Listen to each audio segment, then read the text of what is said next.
म्हणून तिची अशी विटंबना करण्याचा अधिकार तुला मिळाला. चकोजीराव आराम कर.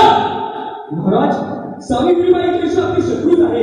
त्यांच्या कुकर्माची सजा कुकर्म पण प्रत्येक जण आपला सत्व जपत असतो, या सत्वासाठीच लढत असतो.